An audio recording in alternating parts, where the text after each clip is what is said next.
అందరికీ నమస్కారం. Welcome to Batakani. మన మధుబని 4 పార్ట్ సిరీస్లో ఇవాల్టిది ఆఖరి వీడియో.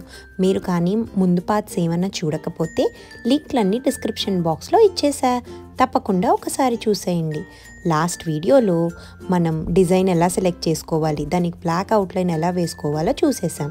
ఇవాల్టి వీడియోలో దానికి కలర్స్ ఫిల్ చేసి ఫినిష్ లుక్ తీసుకొచ్చేద్దాం. ఇక ఆలస్యం చేయకుండా మెటీరియల్స్లోకి వెళ్ళిపోదాం.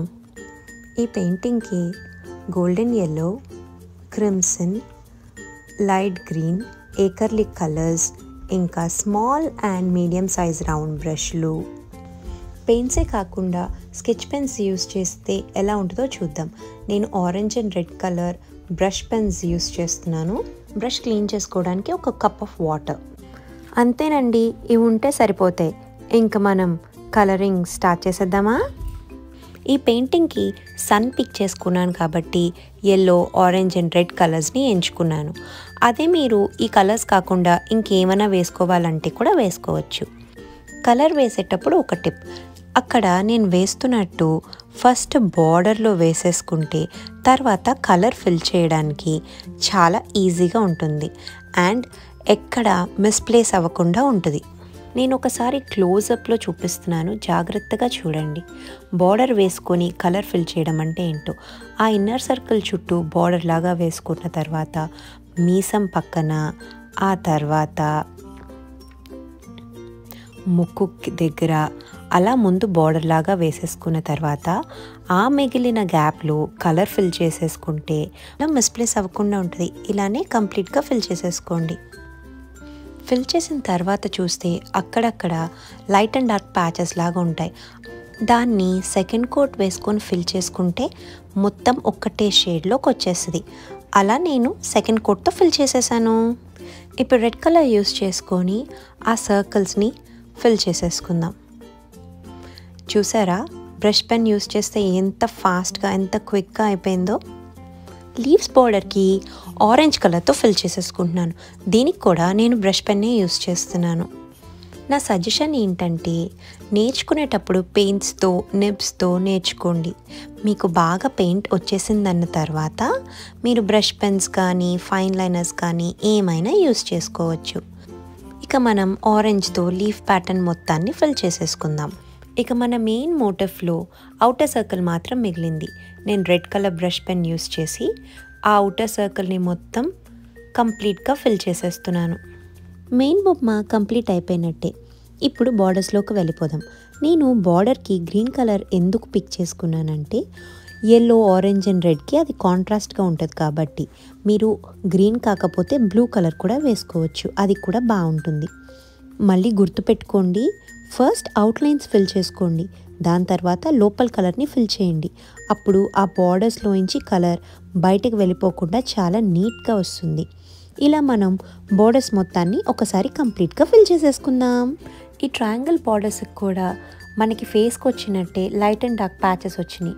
సో దీన్ని రెక్టిఫై చేయడానికి మనం రెండో కోట్ వేసేసుకోవాలి. బోర్డర్ మొత్తానికి సెకండ్ కోట్ వేసేసుకుందాం.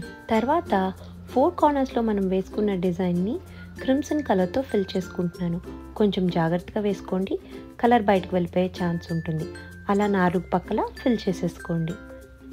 బార్డర్ ఎక్కువగా వైట్ స్పేసెస్లా అనిపిస్తుంది, అందుకని ఎల్లోతో ఫిల్ చేసుకుంటే ఇంకాస్త అందంగా ఉంటుంది.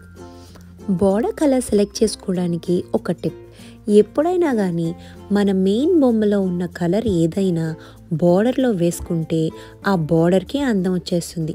మనం ఇప్పుడు ఎల్లోని ఫిల్ చేసుకున్న తర్వాత ఆ బార్డర్ని చూడండి ఎంత అందంగా ఉంటుందో. బై ద వే ఒక విషయం, ఈ ఎల్లోని నేను ఫిల్ చేసేటప్పుడు ఆ పింక్కి ఎల్లోకి మధ్యలో కొద్దిగా గ్యాప్తో ఫిల్ చేస్తున్నాను. జాగ్రత్తగా చూడండి, గుర్తుంది కదా, డబల్ బార్డర్ ఎప్పుడు మన పెయింటింగ్ని నీట్గా ఉంచుతుంది. అవుటర్ ట్రయాంగిల్ బార్డర్కి ఎల్లో వేసేస్తాను. ఆ బార్డర్ సన్నగా ఉంది కాబట్టి కాస్త జాగ్రత్తగా ఉండాలి. అంతేనండి, ఆ బార్డర్ని కంప్లీట్గా ఫిల్ చేసేస్తే మన బార్డర్ అయిపోయినట్టే. ఇప్పుడు క్రిమ్సన్ కలర్ తీసుకొని లిప్స్కి వేసేసుకోవాలి. కొంచెం కేర్ఫుల్గా ఉండాలి, ఇప్పుడు కలర్ బయటికి వెళ్ళిపోతే కరెక్ట్ చేయడం కొంచెం కష్టమవుతుంది. బొట్టు కూడా డల్ అయిపోయినట్టు అనిపిస్తుంది కాబట్టి నేను బొట్టును కూడా పెయింట్తో కొంచెం థిక్గా వేసేసుకుంటున్నాను. డిజైన్ మొత్తం పూర్తయిన తర్వాత లీఫ్ పౌడర్ కాస్త ఖాళీగా అనిపిస్తుంది కాబట్టి డబల్ పౌడర్ వేసుకొని ఒక పక్క లైన్స్ వేసేసుకుంటాను. మీరు ఇదే కాకుండా ఏ డిజైన్ అన్నా యూజ్ చేసుకొని క్రియేటివ్గా వేసుకోవచ్చు. డిజైన్ని సర్కిల్ మొత్తం ఫిల్ చేసేసుకోవాలి. నేను వీడియోని స్పీడప్ చేస్తున్నాను. ఇది వేయడానికి కనీసం 20 నిమిషాలు పడుతుంది. మీరు కాస్త ఓపిక్గా చాలా జాగ్రత్తగా ఇలానే ఆ సర్కిల్ మొత్తాన్ని ఫిల్ చేసేసుకోండి. ఆఖరిగా సన్ ఫేస్కి మరొక్కసారి నీట్గా కాస్త థిక్గా అవుట్లైన్ వేసుకుంటే కంప్లీట్ అయిపోయినట్టే. ఇక్కడితో మన మధుబని పెయింటింగ్ కంప్లీట్ అయినట్టే. కానీ నాకెందుకో ఈ వైట్ స్పేసెస్ కొంచెం ఎక్కువగా అనిపిస్తుంది. కానీ మీరు ఇక్కడితో ఆపేయచ్చు. నాకు వైట్ స్పేసెస్ ఎక్కువగా ఉంటే పెద్దగా నచ్చదు కాబట్టి నేను డిజైన్తో ఫిల్ చేసేసుకుంటాను. ఈ వైట్ ఏరియాని ఫిల్ చేయడానికి నేను మన బార్డర్స్ వీడియో నుంచి స్కేల్స్ డిజైన్ని పిక్ చేసుకుంటున్నాను. ఈ స్కేల్స్ డిజైన్ని ఇలా ఎంటీ స్పేసెస్లో యూస్ చేసుకుంటే కాస్త నిండుగా ఇంకా నీట్గా అనిపిస్తుంది. అందుకే నేను ఈ డిజైన్ని పిక్ చేసుకున్నాను. ఇక చకచక మనం ఈ వైట్ ఏరియా మొత్తాన్ని కంప్లీట్గా ఫిల్ చేసేసుకుందాం. ఫిల్ చేసుకున్న తర్వాత ఫైనల్ లుక్ ఇలా ఉంటుంది. చూసారా, ఈ మధుబని పెయింటింగ్ వేయడం ఎంత ఈజీనో మీరు కూడా తప్పకుండా ట్రై చేయండి. ఈ వీడియో మీకు నచ్చి ఇన్ఫర్మేటివ్గా అనిపిస్తే లైక్ చేయండి. నెక్స్ట్ వీడియోలో వార్లీ పెయింటింగ్స్తో మళ్ళీ కలుద్దాం. Thanks for watching. సబ్స్క్రైబ్ చేయడం మర్చిపోకండి. Okay, bye.